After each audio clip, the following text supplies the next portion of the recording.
Hello, hello. Welcome, welcome.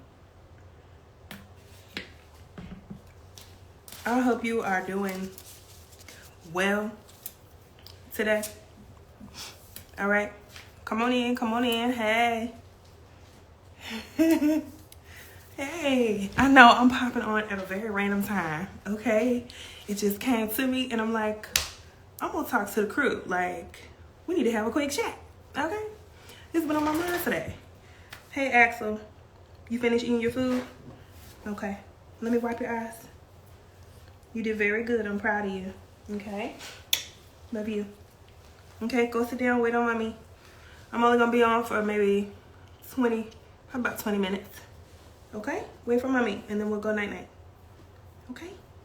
I love you. Okay. Go sit down. Go sit down. All right. Welcome into the room. Let's get this party started. Okay, so hello. Well, let me tell you what I'm talking about today. Today we're going to be talking about the 5 biggest self-care mistakes. So the 5 biggest mistakes that ambitious women make, that moms make, right, when they are trying to do self-care. That's what we're going to be talking about today. Okay, the 5 biggest mistakes. And I have seen these mistakes over and over again. Each new client that I get, new members in the Coco Love crew, like, I hear these things over and over again. So I'm going to talk about it here today with you. All right? So let's do it. Hello. I'm going to introduce myself first. Hello. My name is Khadijah Amari, and I'm a self-care coach and founder of Coco Love. That is Coco Love Lifestyle on all the platforms. On Twitter, we're Coco Love Media. But that is my brand, and Coco Love stands for Courage, Confidence, and Self-Love. The name itself came to me literally in a dream, and I have helped 23 clients thus far to build courage, confidence, and self-love by way of their self-care routines. So self-care is a major part of my life. It has changed my life. Like, I truly feel like, self-care gave me the strength to do all these different things that I'm going to talk to you about today. And it's been a journey. Okay? It's been a whole journey. All right. And so I have this goal, this mindset, this vision of myself in the future. And I don't necessarily know how to step by step become her. It's more so like, I know that when I look at that version of myself, when I look at her, she is courageous, she is confident, and she loves herself and the life that she's created around her, okay? And I know for a fact that I am currently on my own journey, and so I'm gonna teach you the things that I have already learned, and if you join my programs, I'll teach you the things that I continue to learn, okay? So I'm here to jump into the 5 biggest self-care mistakes that women make all the time. All the time. They are so simple, but they are harder to implement. I'm gonna say that again. They are so simple, but they are harder to implement, and they are hurting your self-care routine. That thing you call your me time is hurting. It's hurting. Okay? All right. So grab your pen, grab your paper. We about to get into it. So the first thing is, you don't even know your boundaries. You don't know your boundaries. So how can you build a boundary somewhere and implement that boundary if you don't know what the boundary, what you're trying to contain, what you're trying to keep out, what the boundary might need to be made of? You've never been to the boundary store and bought boundary supplies, right? Like, you can't create the boundary if you don't know what you are trying to protect yourself against and what you're trying to keep in, right? Because a boundary is a fence. Like, a house has fences.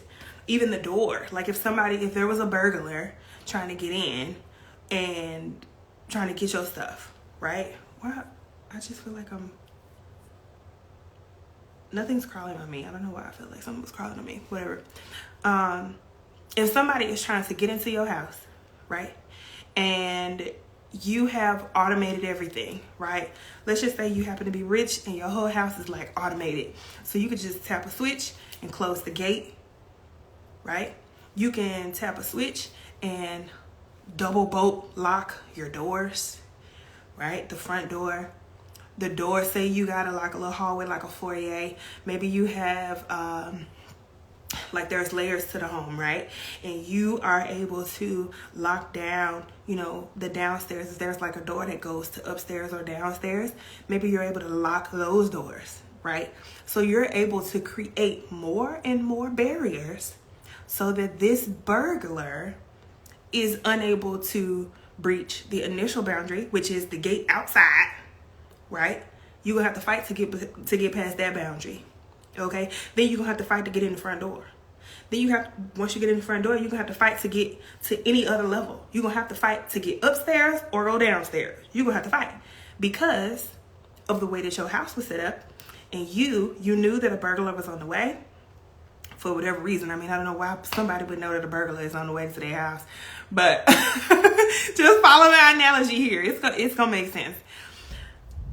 You knew for whatever reason that this burglar was coming in, so you did these things, right?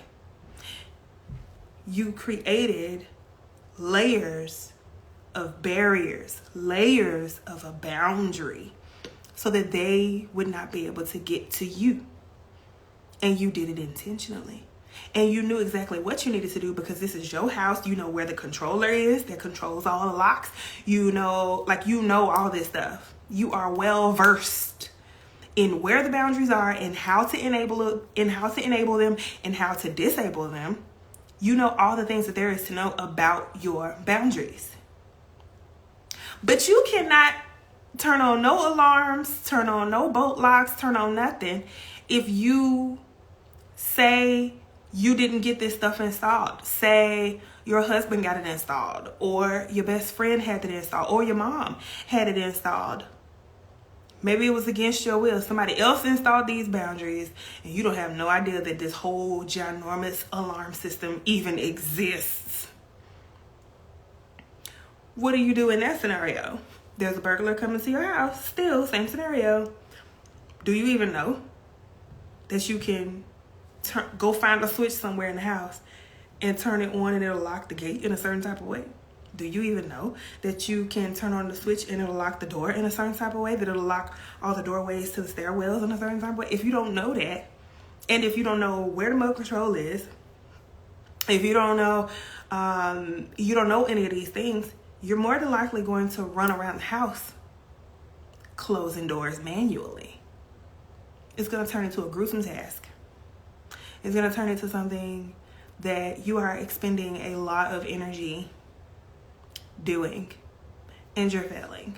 You're losing time, right? You're losing energy. Less energy for you to fight off this person if it comes to that, right? Like, there's so much other stuff that's involved now because you are not aware of this burglary system, right? So boundaries can be helpful for you. They are for you. They are by you. They are all about you. Set your boundaries. First you got to know what the boundary is. So that's actually number one. And number two, you don't know what your boundaries are, what they need to be, right? And you don't know, and therefore you're not setting said boundaries. If you don't know the boundary, you can't set the boundary. You got to know the boundary before you set the boundary, right? So if I say, let's make a different example. Let's stay on the same example. House being robbed or about to be robbed, and you trying to stop it from being robbed. Well, if you don't know that you can go and find this controller and lock the door in a certain type of way real quick in a matter of seconds, you're going to go and manually try to lock the door. But what if the burglar is like 2 steps away from the door and you all the way upstairs somewhere? Are you still going to go run downstairs and lock that door and risk possibly getting injured, being knocked out, whatever? Probably not. You're probably going to only lock the barrier that is in front of you, which might be the door to the room, whatever room you're in at that moment, right? You might lock that one door. it's not gonna help too much. It didn't help this burglar like not get into your house. The burglar got access to the living room, the garage, all the TVs, the library, all the books you got. Burglar got access to the whole rest of the house. Burglar can go get what they want now.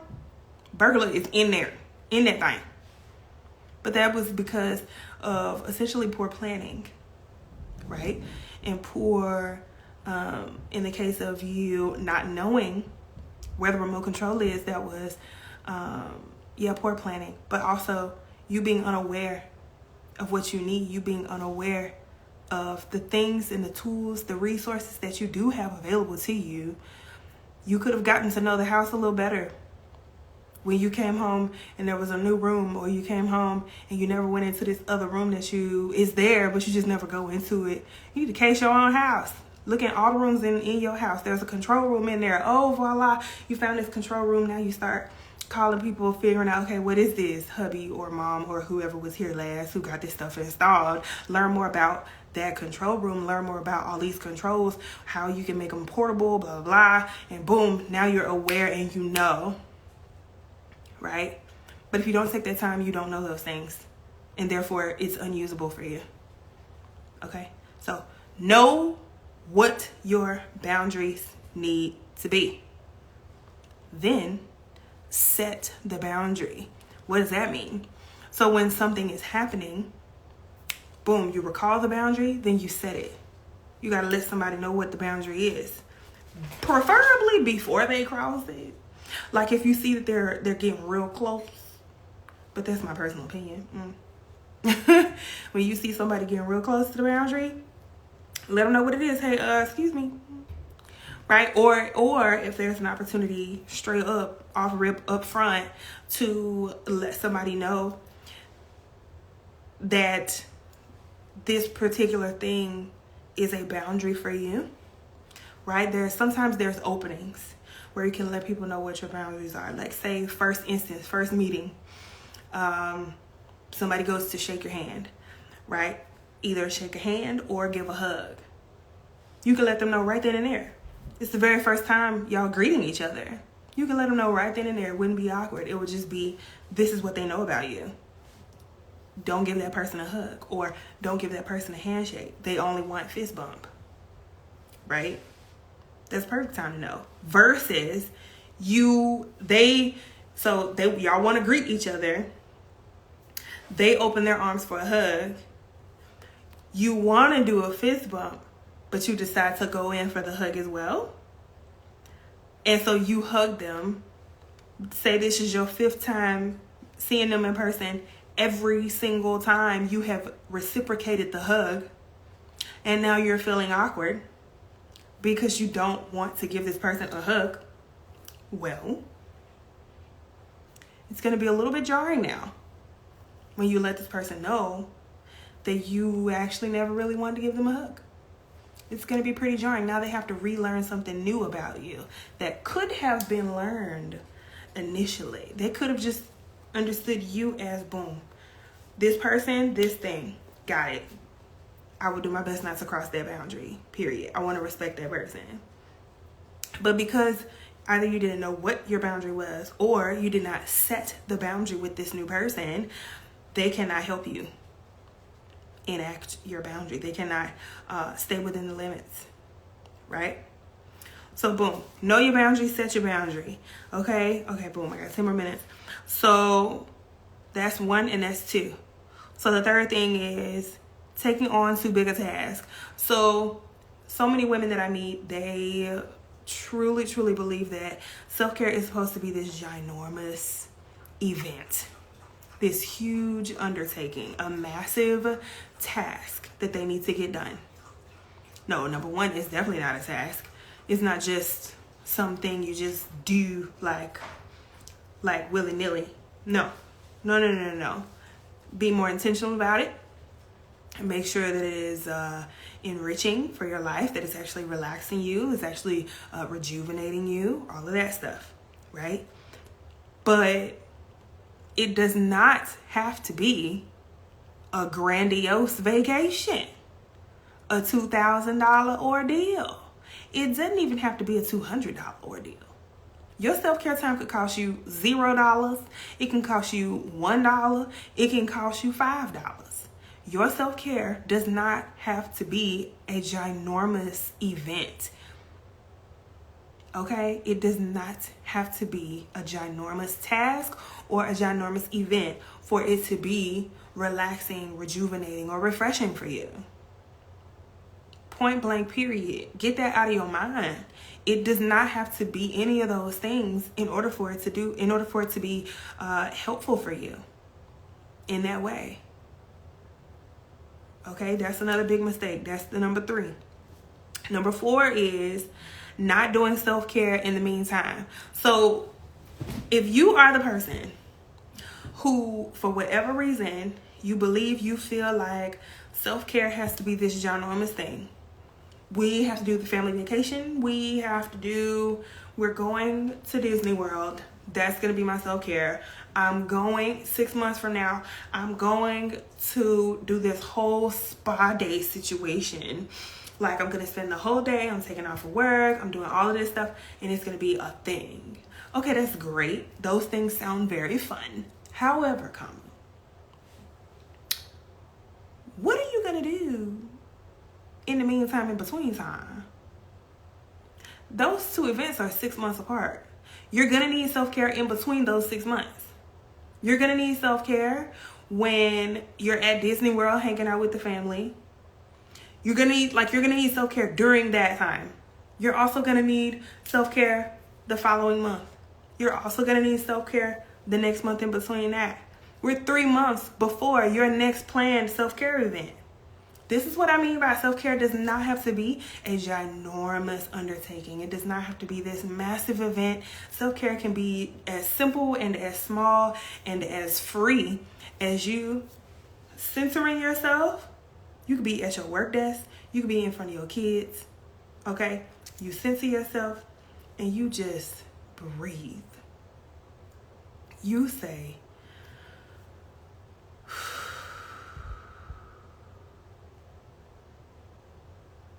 girl, it's gonna be all right.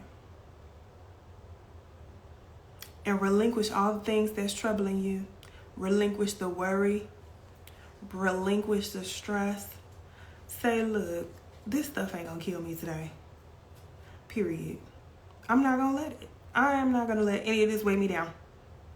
It's not worth it. I deserve to be at peace. And therefore, I choose peace. Right now in this moment. Right now in this moment, you can choose peace. If you are watching this video right now and you are stressed out and you are at work, maybe you're even on the verge of burnout at work right now, I want you to know that you can choose peace for yourself. You do not have to wait to go to the spa. You do not have to wait to get off of work. You do not have to wait until, in the parking lot just before you pick up your kids. You do not have to wait to feel relaxed, to feel rejuvenated, to feel refreshed, to feel at peace. You do not have to wait. Okay? Create small moments for yourself throughout the day, throughout the week. Do not wait and procrastinate on creating self-care for yourself, your me time. Do not wait to do that until that next big trip you got planned. Do not wait. You can burn out before then. Okay? That's what I want your takeaway to be on that point. So that's number 4. So the first thing is not knowing what your boundaries are, not then setting your boundaries, taking on too big of a task, thinking self-care has to be this massive event. And then number 4, not doing self-care in the meantime. So in between those big, ginormous events, what are you doing for self-care then? You just gonna be stressed out until the next big event? No, ma'am. Number 5, not planning out your self-care. Anything in life that you want to make sure you get done, you plan it. Let's be real. Anything that you want to make sure gets done, you plan it. You put it on your calendar. You put it on your physical calendar. You put it on your digital calendar. You text it to yourself. You email it to yourself. You tell somebody else to remind you. Call you, remind you. You cannot be late to this thing. You got to show up to this thing. You're so excited to go do this thing. Plan your self-care.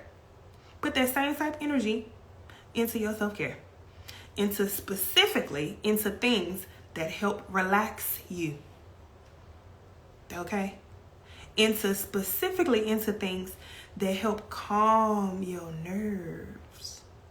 Not just distract you and give you fun, right? That actually calm you. That make you say,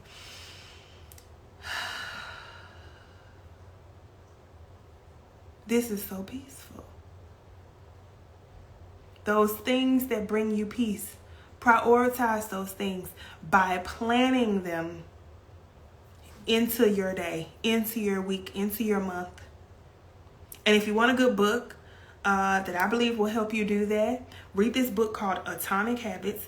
If you haven't read it, go read it. If you've already read it, reread it. And apply that thought process to your self-care time, to your me time. I want you to be able to habit stack a little self-care. I'm telling you, it'll change your life. Okay, that's all I came here to talk to y'all about today. Again, welcome to the Coco Love Crew, okay? You are a part of the family here, but if you want to become an official member of the Coco Love Crew, I'm actually doing something right now where I'm inviting founding members into our membership space, and that as well, that is called the Coco Love Crew. But if you want to become a founding member, you can visit CocoLoveCrew.com. That's CoCoLove crew CocoLoveCrew.com, and you will be able to become a founding member there. I'm looking for 20 ladies to become founding members. Once I get the 20 ladies, you won't be able to join for a little while.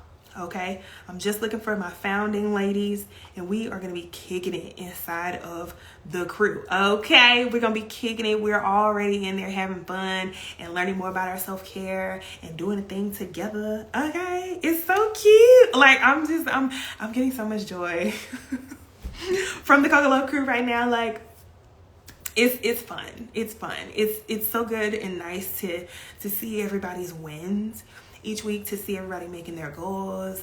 It's a beautiful sight for me anyway. I know it's a beautiful sight for me. Okay, so in the Coco Love Crew, I didn't tell you what I do inside the Coco Love Crew. So inside the Coco Love Crew, I give weekly self-care trainings.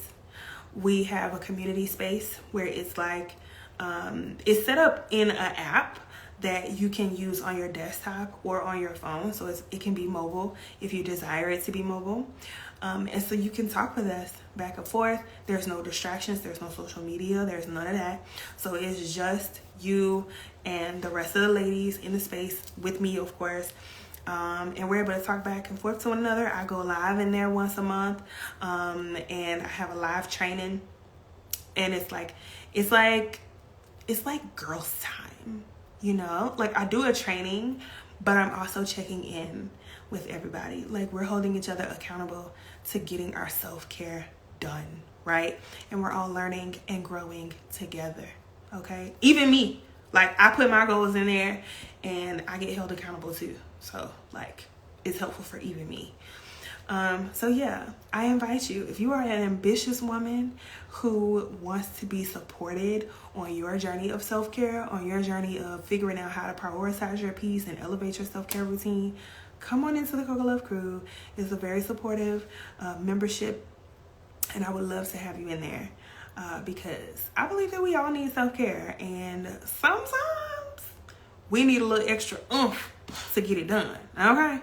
So let the Coco Love Crew be your extra little oomph to help you get your self-care done. Period. Okay, so that is the Coco Love Crew. What else do I need to tell you guys about? I'm going to be creating a program. I'm in the midst of creating a program called Soothing Me Selfishly. So Soothing Me Selfishly is going to help ambitious women discover exactly what soothes them so they can create peaceful wellness experiences, right? So if you know that you want to do self-care, but you have no idea where to start, we're going to help you. Like, I'm going to help you figure out exactly what your self-care needs to consist of. We're going to go through all those things, all those steps, and we're going to build. You are technically going to build your own self-care experience, right? And it's going to be a great time. I'm going to help you break down those barriers that you're struggling with, you know, like we just said today, creating boundaries, all those different types of things, how to plan it out. I explain that in great detail in this program, Soothing Me Selfishly. Okay? It's going to be a fun time. So if you want to learn more about that, just click the link in my bio and click Soothing Me Selfishly, and you add your name to the wait list, and I will let you know as soon as it opens, as soon as enrollment is ready to happen. Okay, let's see what else what other announcements do I have? I guess I could tell you about the self-love cycle. So the self-love cycle is this program that I'm working on building that is literally going to help you build your self-love, right? How do I explain it? I haven't really written down the material for it just yet. Like, I've written it down for Soothing Me Selfishly, but the self-love cycle is a process that I have literally been in and on. I've lived it. I've lived both of these, Soothing Me Selfishly and the self-love cycle, but it is such a life-changing program. Like, it's probably going to be really emotional for me to even host the program, to be honest with you. And I'm debating on whether I want it to be a 6-week program or like a 90-day situation, because I don't necessarily want to rush through the information. I want people to really grasp it. I want people to really understand it and really apply it to their life. And it's going to be so hard. When I tell you it's going to be difficult for people to apply this stuff to their life, it's going to be difficult. It's going to be difficult. I know it's going to be difficult because it was difficult for me. And it took time for me to learn the things. So I'm passionate about that, and I'm still, like I said, I'm still working through how I'm going to present the information in terms of the length of time that I think it should take for people to get that life-changing effect that they need, because I don't want to just fire hose you with information, basically. Like, I want you to come to the program, learn from the program, implement things while in the program, and then by the time you leave the program, you got this. Like, you're like, oh, I know what I'm doing. I know this is what I need. This is how I need to do it. This is where I need to do it. This is when I need to do it. Like, you know all the things, and you're able to execute because you've built this framework for yourself. You know so much more about yourself and how you can create space in your life to love on you. That's what my deepest desire is for the self-love cycle. So that's a little bit about the self-love cycle. More to follow on that. But if you are interested, if you already know you're interested in joining that future program, then click the link in my bio, and I will be uploading a waitlist button in there sometime soon. It should be in there by the time you go and look at this video. So yeah, make sure that you go and tap the link in my bio and click the self-love cycle and get on that wait list. Okay, let's see. What other housekeeping do I have? Thinking, recalculating. Y'all remember that from the GPS? I used to be annoyed by that sound at first, and then eventually I used to be like, she's so soothing. Like, she not being bossy or nothing. She just like, I'm gonna just tell you I'm recalculating right now. Because you went the wrong direction, ma'am. Need you to turn around. Okay. I think that's all the announcements that I have right now. I'm definitely, excuse me, Mom. I'm definitely spacing on them. I also have some lead magnets, but I also have a few guides that I'm building. The 27 Ways to Love Yourself is in the link in my bio already. I'm building the Busy Woman's Guide to Self-Care, or Busy Woman's Self-Care Guide.